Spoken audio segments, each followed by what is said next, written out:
Hello everyone, म तपाईँहरूको साथी पुग्नु आइमिन आशा। हाल चाहिँ अहिले कुवेतबाट म चाहिँ आफ्नो कुरा के गर्न आएको भन्दाखेरि चाहिँ मैले सेम यही मेटेरियल मैले चाहिँ 25 पिस राखेको थिएँ। 25 पिसमा चाहिँ 15 पिस चाहिँ मेरो आज चाहिँ सक्यो। अनि म चाहिँ मेरो रेगुलर कस्टमर दिदीहरू आउनुभएको थियो। अनि उहाँहरूले चाहिँ सामान सायद झुकेर लगेको हुनसक्छ, झुकेर परेको हुनसक्छ होइन।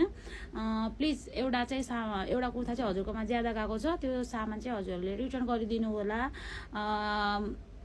अब परेको छैन भन्नु भने पनि कसरी परेको छैन भन्नु भनौँ, किनभने मैले हजुरलाई त्यतिखेरै तुरुन्तै कल गर्दाखेरि चाहिँ हजुरहरूले चाहिँ फोन अफ गरिदिनु भयो र बाइ द वे मेरो अफ गरेर पनि ब्ल्याक लिस्टमा नाम राख्नुभयो होइन। फेरि मैले नेक्स्ट नम्बरबाट नयाँ नम्बरबाट कल गर्दा पनि हजुरले तुरुन्तै त्यो नम्बरलाई चाहिँ ब्ल्याक लिस्टमा राखिदिनु भयो होइन। इट्स ओके, त्यस्तो केही छैन। हजुरहरूले बाई मिस्टेकले परेको हुनसक्छ भनेर चाहिँ मैले कल गरेको थिएँ, तर हजुरहरूले त्यो मान्नु भएन, आफूलाई एक्सेप्ट गर्नु भएन कि लगेकै छैन भनेर भन्नुभयो। मसँग भिडियो पनि प्रुफ छ। हजुरहरू आउनुभन्दा अगाडि मैले भिडियो ओपन गरेर राखेको थिएँ, सामानहरू कति बिक्री भयो, कति सेल भयो भनेर राखेको थिएँ। र बाइ द वे त्यो भिडियो ओपन गरेर राख्नुको कारण चाहिँ के भने कतिचोटि चाहिँ मेरो सामानहरू चाहिँ हराएको थियो। त्यस कारणले गर्दाखेरि चाहिँ मैले पनि अरूकोबाट ल्याएर सामान सेल गर्ने हो होइन। अनि त्यो मैले भिडियो ओपन गर्दा चाहिँ हजुरले डाइरेक्टली आफ्नो ब्यागमा चाहिँ सामान हाल्नु भएको छ होइन।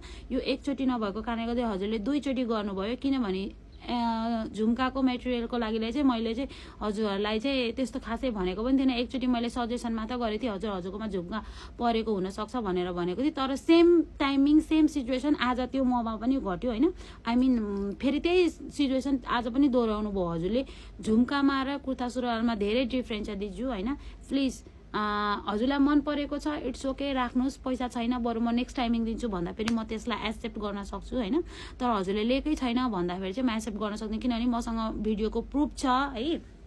अनि त्यस कारणले गर्दा चाहिँ प्लिज सबैले यहाँनिर केही पैसा हुन्छ भनेर यहाँ काम गरेको हुन्छ होइन। हजुरहरूले नि यसरी लुकाउनु भयो भने भोलि आउने भनौँ न अरू आउनेहरूले पनि त्यस्तै सिक्नुहुन्छ है, त्यस्तै सिक्नुहुन्छ। मैले अरूलाई बिहेभ गर्न भन्नाले गर्न चाहिँ खोजेको होइन, बिलिभ के भन्छ अरे त्यसलाई, त्यो भन्ने आएन मलाई, अरूलाई चाहिँ नाम लगाउन खोजेको होइन होइन। तर स्पेसली चाहिँ हजुरलाई नै मैले फोकस गरेर भनेको हो होइन। मसँग भिडियोको प्रुफ नै छ, हजुरले डाइरेक्टली नै ब्यागमा हाल्नु भएको। र पहिलाको चाहिँ मसँग भिडियो नभएको कारणले गर्दाखेरि चाहिँ मैले हाल्न सकिनँ। अहिले चाहिँ म जुन हजुरले डाइरेक्टली ब्यागमा हाल्नु भएको चाहिँ यो मसँग भिडियो छ, झुकेर गएको छ, इट्स ओके, म एक्सेप्ट गर्छु तर हजुरले लगेकै छैन भन्न चाहिँ मिल्दैन, मैले लगेकै छैन भन्न मिल्दैन, किनभने मसँग भिडियो प्रुफ नै छ। हजुरले डाइरेक्टली ब्यागमा हाल्नु भएको छ, जम्मा हजुरहरूले 6 पिस मात्र लिएर जानुभएको र एउटा चाहिँ हजुरको ब्यागमै अलरेडी परेको छ, गनेर हजुरले हाल्नु भएको छ। भिडियोमा साफ क्लियर एकदमै आएको छ। मैले हम्बल रिक्वेस्ट गरेको छु, अगर हजुरहरूले झुकेर गएको छ बुनु यसरी आयो, मलाई लाउनु मन लाग्यो, म झुकेर आयो अथवा मलाई मन पर्यो मैले हालेँ भन्दा भने इट्स ओके, म एक्सेप्ट गर्छु। होइन मलाई यो मन पर्दैन भन्नु भने चाहिँ प्लिज रिटर्न गरिदिनु होला, नभए आएर वापस गरिदिनु, यति मात्रै भन्न चाहेँ। योभन्दा म धेरै बोल्न पनि चाहेन होइन। जे होस् दुःख लाग्यो हजुरहरू जस्तोले पनि यस्तो गर्नुभयो होइन, किनभने हजुरहरू त रेगुलर कस्टमर हुनुहुन्थ्यो नि त। अनि बरु मन परेको भए मसँग अहिले पैसा छैन बुनु म पछि दिन्छु भन्यो भने म एक्सेप्ट गर्थेँ, किन मैले दिइ पनि रहेको हो हजुरहरूलाई होइन।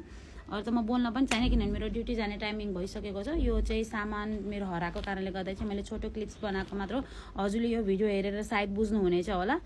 प्लिज फेरि चाहिँ ब्ल्याक लिस्टबाट नम्बर खोलेर मलाई चाहिँ हजुरले बुनु यस्तो भयो भनेर चाहिँ हजुरले भन्न सक्नुहुन्छ। अहिलेको लागि हस् त, धन्यवाद। मैले भनिसकेँ त्यसको बारेमा।